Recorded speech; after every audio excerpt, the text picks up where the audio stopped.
And I'll just end by saying, we got to work together to create that healthier and more equitable, innovative, and compassionate society. And my hope is that all of us can be the best possible role models.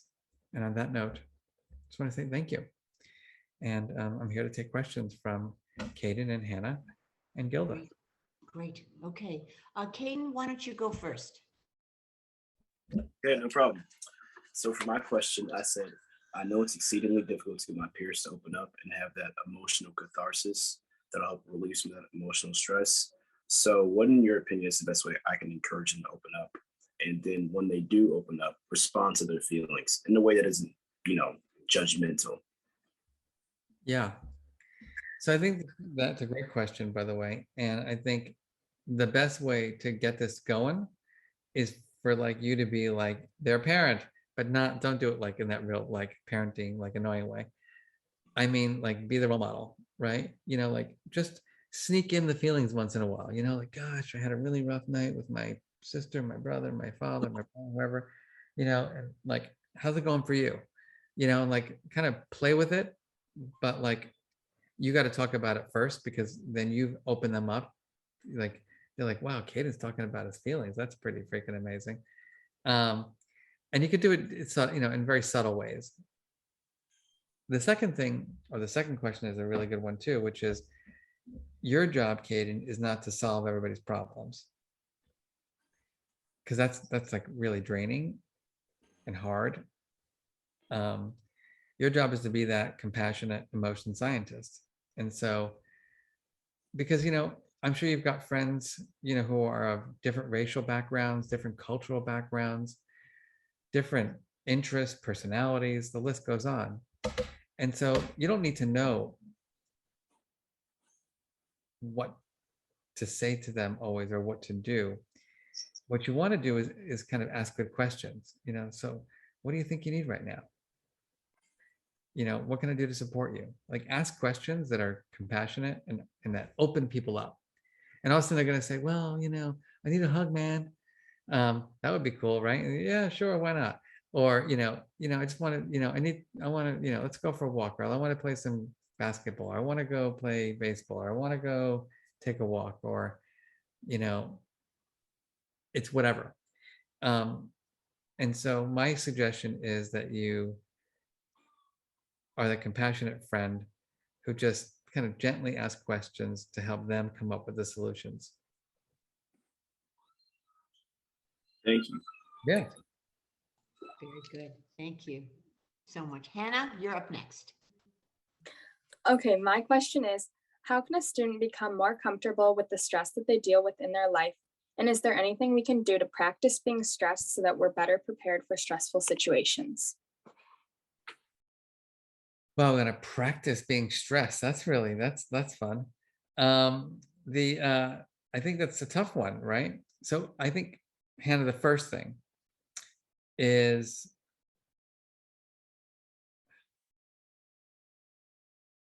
the automatic assumption here, right, is stress is bad, right? And I want to just reiterate that there's no such thing as a bad feeling. And so, and there's two kinds of stress too, Hannah, just so you know. There's the good stress and there's the difficult stress, right? You ever work like, do you have a particular favorite subject area? Yeah, I like math and science. Cool. So do you ever get like a really difficult problem that takes you a while to solve in math or science? Yeah, definitely. But it's like one of those problems that you really want to figure it out. That's the good stress, right? You're like stressed out, but it's not like, oh, I hate school, I want to go home, and I, want to give up. That's called eustress. It's actually positive stress. It's good for you, actually. The distress comes from, having all those demands and you just can't, like, you feel like you just can't take it anymore. For some reason, I don't think that we have to, I think so many of our students have, they don't need that much practice because they're used to it so much, right? Especially juniors and seniors in high school. And so it's a really good question because, you could the way you could help them think through it and feel it is by having is using imagery and visualization, by saying, like, I want you to think about a time when you're really, really stressed, like you couldn't, you just like, you can't take it anymore, and just like, how does your brain feel? What is going on in your body? And so, and then what I would do is quickly say,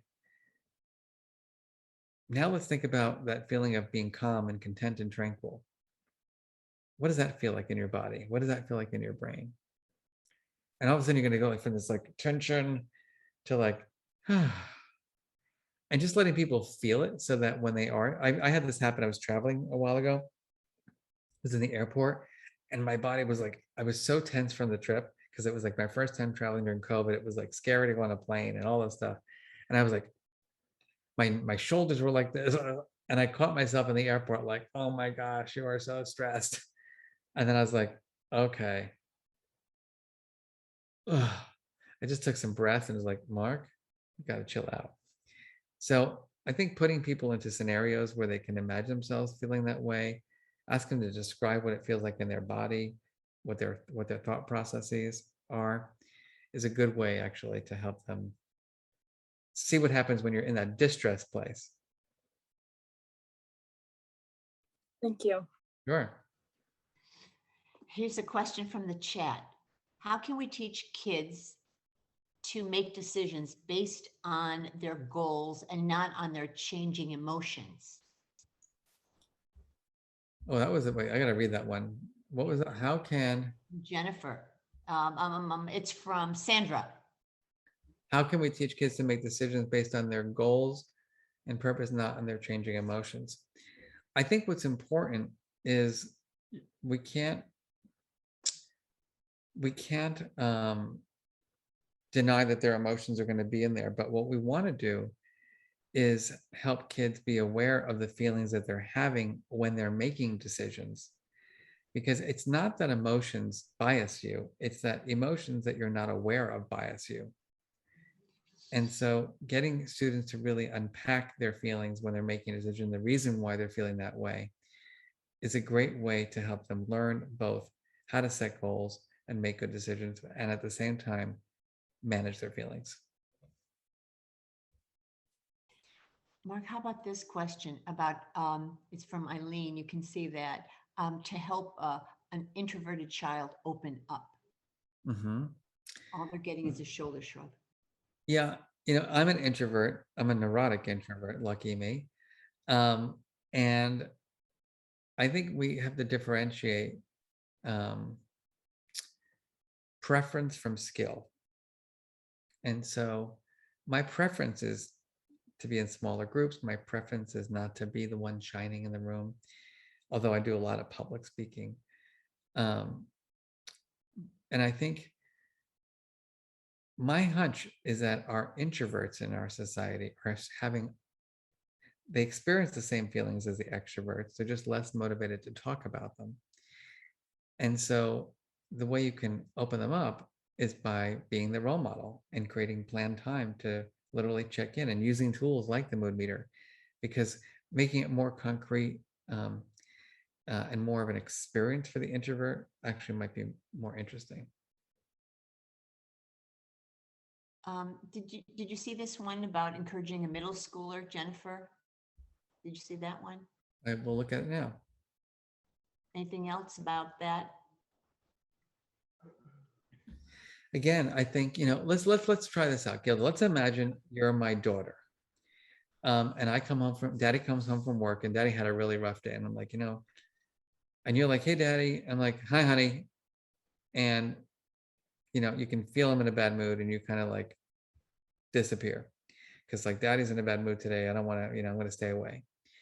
Now let's imagine I come home and I'm like, honey, Daddy had a really, really rough day. I'm completely overwhelmed at work. I got into a fight with one of my closest colleagues, and I feel terrible about it. I feel terrible that I said something that was mean and hurtful. And I've been thinking on the drive home about what I can do tomorrow to let him know how sorry I am. And I just want you to know that if I look a little off tonight, it's because I'm thinking about that. So let's think about what happened in that moment. A, daddy talks about his feelings. B, daddy reflects on his day. C, daddy shares interpersonal experiences that went wrong. D, daddy reflects on ways to repair relationships. I mean, there's so much going on there when the adult just takes the time to process out loud with their kids in age appropriate ways their own emotions. And the same thing applies with being overwhelmed and stressed, right? You can say, I'm overwhelmed. You just can't say, take care of me, right? It's because it's not the kid's job to take care of you. That's why we, the adults, have to learn the strategies first, because what I can say and what's helpful, because our kids are feeling the full roller coaster ride, and so are we as the adults who are raising them. And if we only say, fine, okay, great, we're not really teaching anything other than lie to me about how you feel. And so I could say, I'm really feeling anxious right now because, COVID is dangerous and scary, but this is what daddy's doing. Daddy's going to wear his mask. Daddy's going to stay socially distant. And, when we go to the grocery store, we're going to make sure we're careful. And so if we take all those things, then it's going to help me be less anxious. And so just talking through like your process for managing the feeling just makes it, number one, okay to have it, B, okay to share it, and C, you're literally being a role model for healthy regulation. Great, great. There is a question here. Do schools have to improve adult SEL before the adults can teach it to the kids? So it's a trick question. The answer is yes and no. You don't have to necessarily wait to do the work with kids, but our model, Ruler, you should just know, is that even when the kids are not getting the direct instruction, they're benefiting from it because the teachers are applying the principles in their teaching and in their everyday behavior. So we do feel it is important for the adults to learn the skills and strategies first before then teaching it to kids. Last question, and then the question about something that they missed. But the last question, you talked about growth mindset, fixed mindset. How does that relate to what you've talked about? Yeah. So, the best example is like how many of us lost it during the pandemic with a loved one, right? We said something we regretted. We ruminated longer than we wanted to, right? When we have a fixed mindset, we just blame our personalities and our upbringing. And we basically say, there's nothing I can do about it. Well, if that's your mindset about emotion regulation or about any of the emotional intelligence skills, you're not going to grow. There's nowhere to go. But when you adopt a growth mindset by saying, Mark, cannot believe I just said that. What would be an alternative strategy? What would be another way that I can express my feelings, but not make everyone else not like me anymore? And then apply those strategies. That's the growth mindset. It's saying, I am a learner. I am going to continuously try to learn strategies to help me better manage my feelings, as opposed to, I'm an angry person, I'm a depressive, I'm an anxious person, and there's no purpose in me learning strategies because I'm just temperamentally, emotionally bankrupt. So we're going to strive for growth mindset, not fixed mindset. So many people have told me that they're ordering the book. Appreciate And in ordering the book, could you show that slide from the very beginning of the options, the Yeah, of course.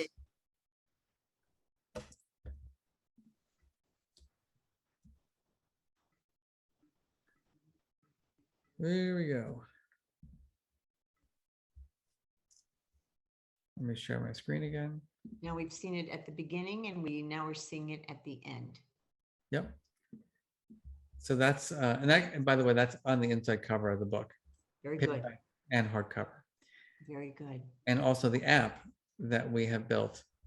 And there's just, for more information, you can just go to my website again. Perfect. But just so you know, the app that we built has the words in it also. And we're developing a new version of that app that will be released in the winter that's going to blow people's minds. It's being co-created with the founder of Pinterest. Oh, fabulous. Wow. Wonderful. Thank you so much for your wisdom once again. And we're going to go home and hug our children. Thank you, Gilda. Thank you. Have a great night.